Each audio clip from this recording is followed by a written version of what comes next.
coordination nationale de la DMK et coordination internationale de la DMK. Déclaration liminaire. L'an 2020 vient de s'écouler, laissant derrière elle des moments de fortes tensions émotionnelles que des hommes et des femmes, animés de l'esprit du mal, tentent d'imposer à l'humanité tout entière, la privant d'une vie paisible et harmonieuse selon les promesses divines. Une nouvelle année s'ouvre devant nous dans les conditions spéciales de la pandémie du Covid-19, car pour la première fois, les fêtes de fin d'année, qui se caractérisent généralement par de grandes lumières, ont été assombries par des couvre-feux et des restrictions draconiennes, enlevant la joie et l'allégresse qui entourent souvent ces moments. Malgré ce début d'année très morose, nous voudrions, au nom du patriarche de la nation, l'archevêque émérite, son Excellence Monseigneur Philippe Fanogo Kodjo, du président Gabriel Messa Guillaume Kodjo, de tous les collègues des coordinations nationales et internationales de la DMK, souhaiter à tous, les Togolais et les Togolaises, une bonne et fructueuse année empreinte de paix, de joie et de prospérité. Depuis le début des années 90, les Togolais ont entamé une longue lutte qui a abouti à consacrer l'entrée de notre pays en démocratie à travers l'adoption d'une constitution plébiscitée à plus de 90%.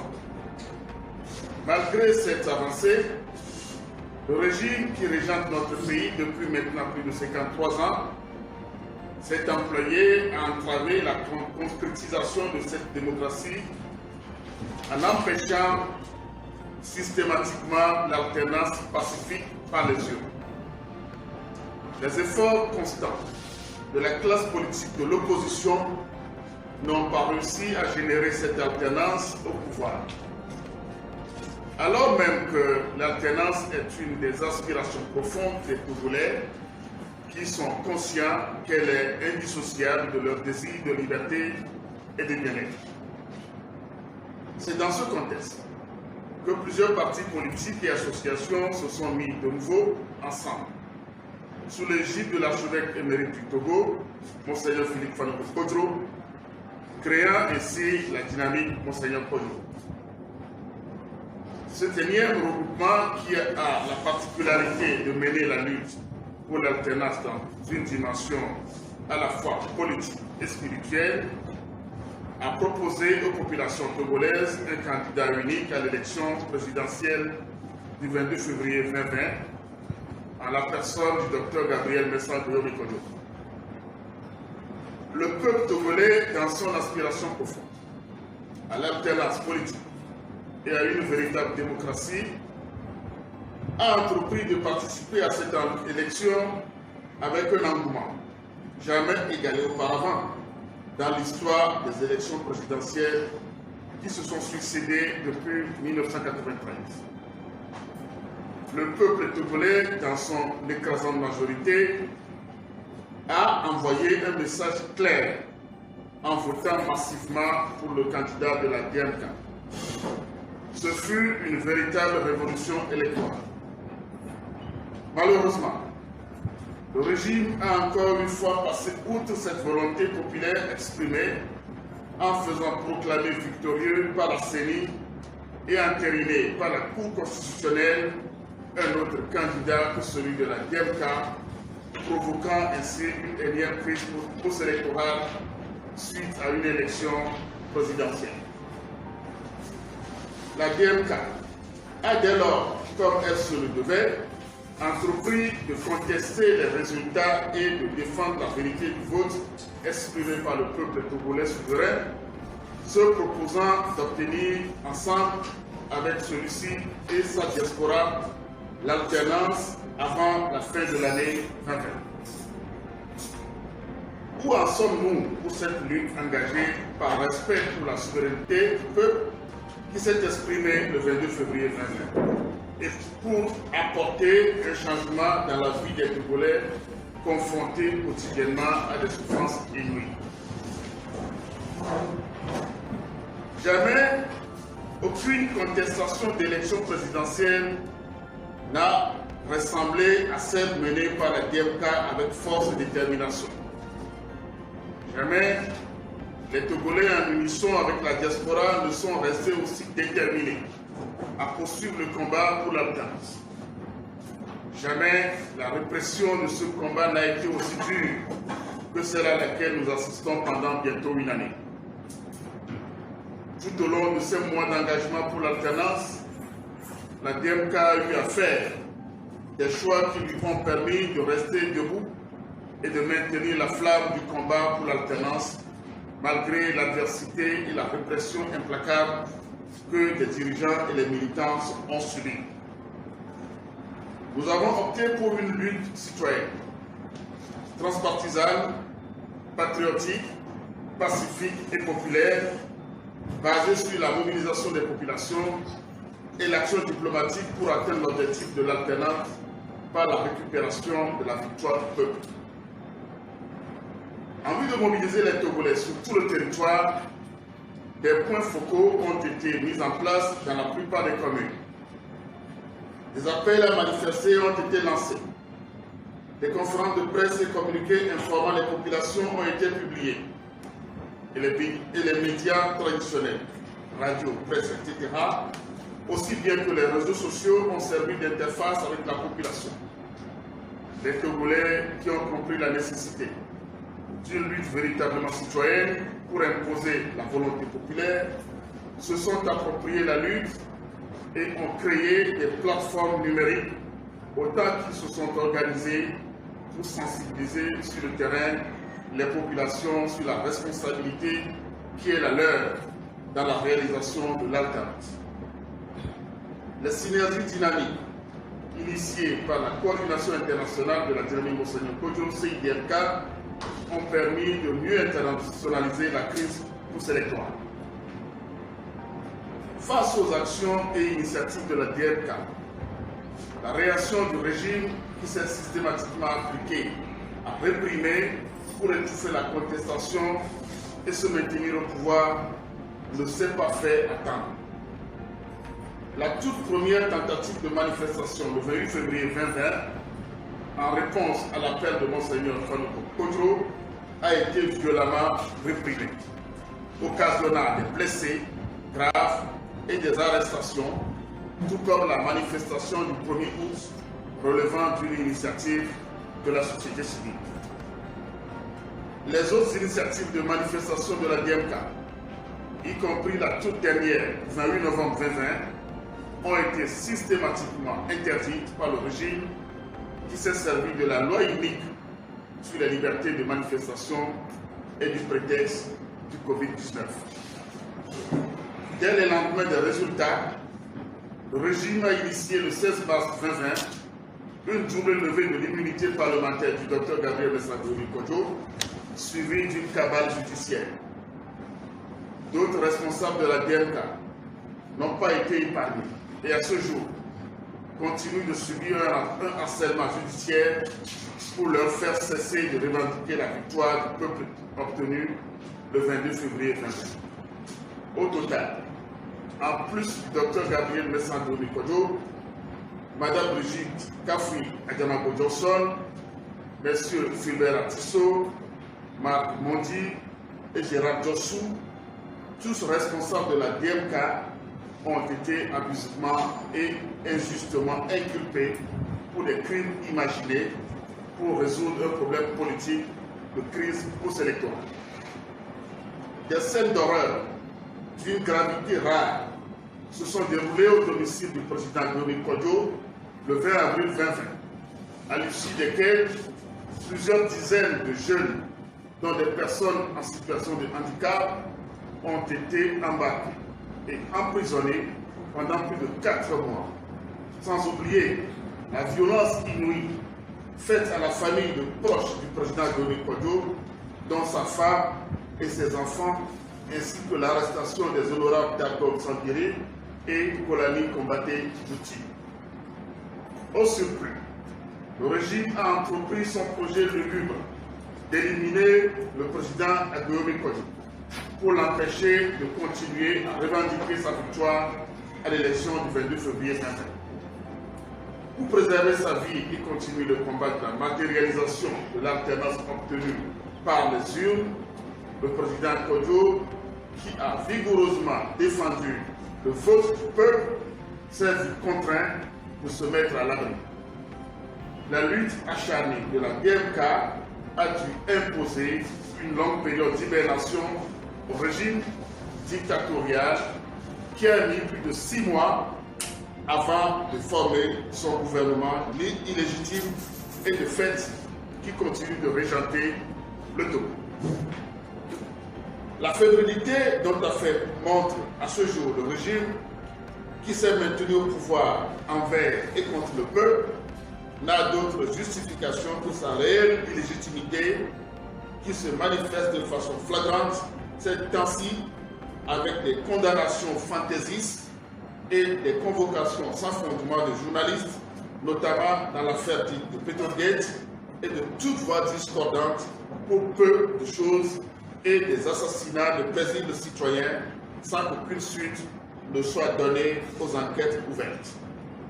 Mais pour combien de temps encore? Dieu seul sait. Malgré toutes les difficultés, malgré la répression et les hostilités rencontrées, la DMK est engagée et reste constante dans la lutte citoyenne et patriotique de libération nationale. Le soutien franc et sincère de ceux qui ont porté leur choix sur la DMK et au-delà de ceux-ci, des patriotes de tous bords, a été fort précieux. Voilà pourquoi la dynamique Monseigneur Kodjo, dans ses composantes nationales et internationales, tient à exprimer ses remerciements et félicitations aux électeurs et électrices pour leur mobilisation sans précédent en faveur de l'alternance le 22 février 2020, de même qu'à l'ensemble de la nation et de la diaspora pour leur détermination à accompagner et soutenir le combat pour concrétiser cette alternance obtenue dans les urnes. La dynamique Monseigneur Kodjo remercie également les partis politiques et les associations qui ont compris la nécessité de contribuer à la lutte citoyenne et patriotique au regard de l'enjeu de conquête pacifique du pouvoir pour réaliser l'alternance. La contribution des autorités religieuses de toute confession a été de taille dans notre lutte à la fois spirituelle et politique. Ainsi, n'oublions pas le soutien à un niveau très élevé des autorités musulmanes qui ont reçu une délégation de haut niveau de la DMK au début de la contestation. Pour mémoire, des cadres musulmans siègent dans la représentation de la DMK. Comment pourrions-nous ne pas mentionner également la disponibilité des autorités des églises presbytériennes, évangéliques et autres églises réformées avec lesquelles nous avons aussi eu des échanges et qui plus d'une fois ont montré leur communiqué, on ne montre pas leur communiqué, leur préoccupation de voir s'opérer des changements qui libèrent et ennoblissent les Togolais, parmi lesquels leurs fidèles.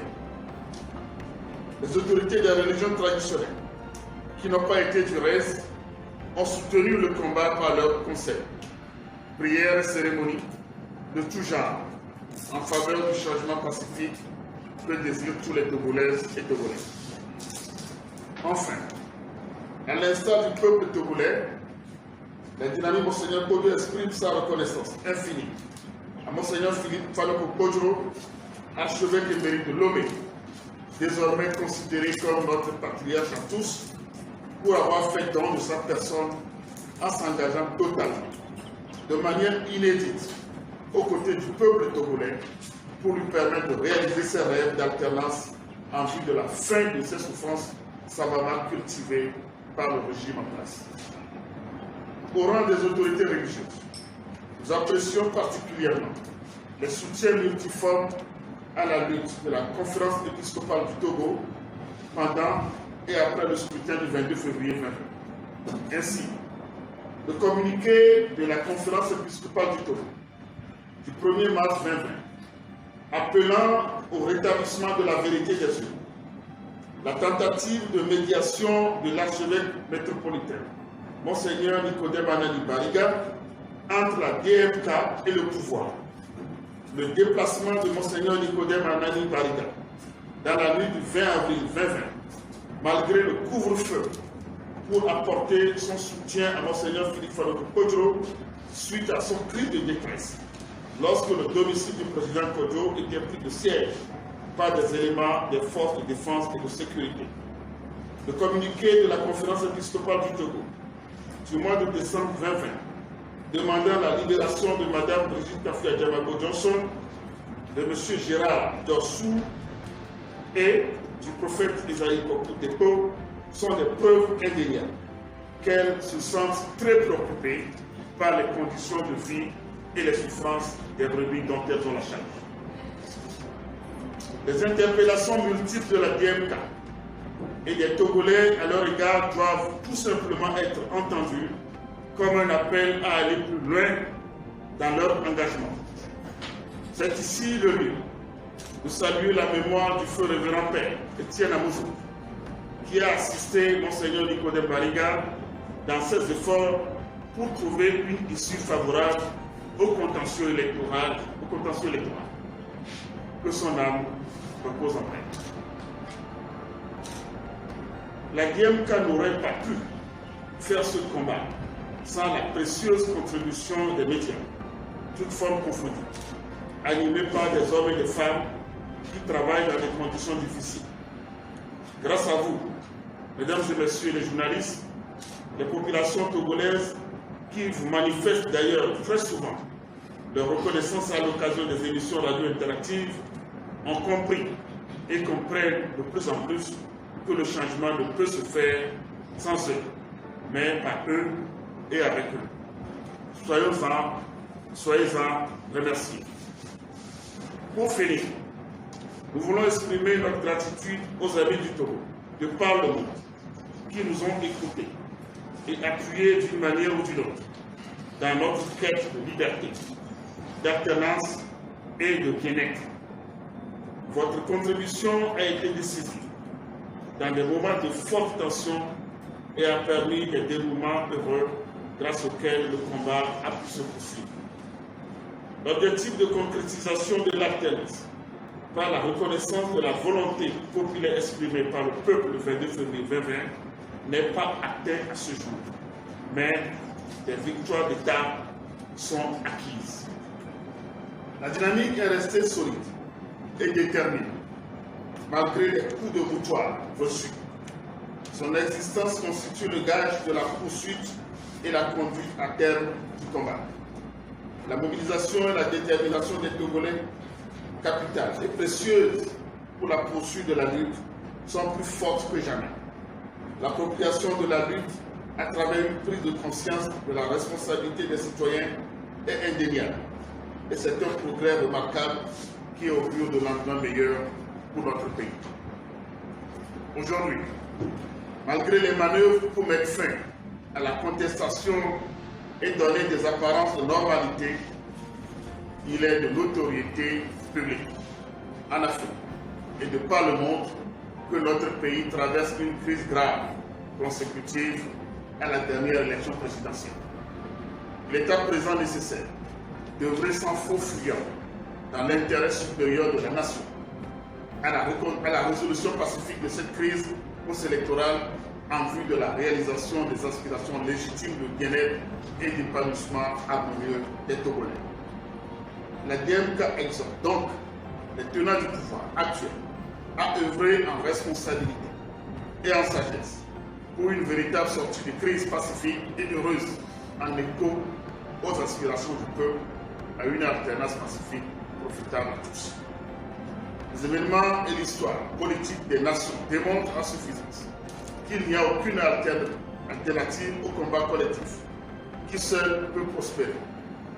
Voilà pourquoi la DMK invite les autres partis politiques et toutes les forces démocratiques qui s'inscrivent véritablement dans la lutte pour l'alternance et la démocratie dans notre pays à se ranger du côté du peuple en acceptant la volonté populaire exprimée le 22 février 2020 en évitant le jeu de la somme nulle qui pénalise depuis toujours le peuple togolais. La DMK, confiante de la nouvelle saison de l'humanité, invite avec foi le peuple tout entier à poursuivre la lutte politique et spirituelle en responsabilité et en sagesse, avec dignité, courage et détermination, afin que notre pays entre définitivement dans une ère de liberté et de prospérité partagée pour tous. Les temps nous sont favorables. Soyons optimistes, car Dieu a déjà libéré le peuple togolais.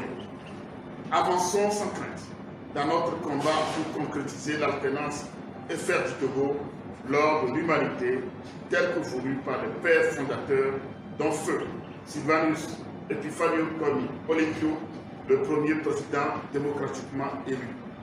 Il y a 57 ans, il a été assassiné et nous saluons sa mémoire. La lutte populaire est invincible. Fête à Lomé, le 12 janvier 2020.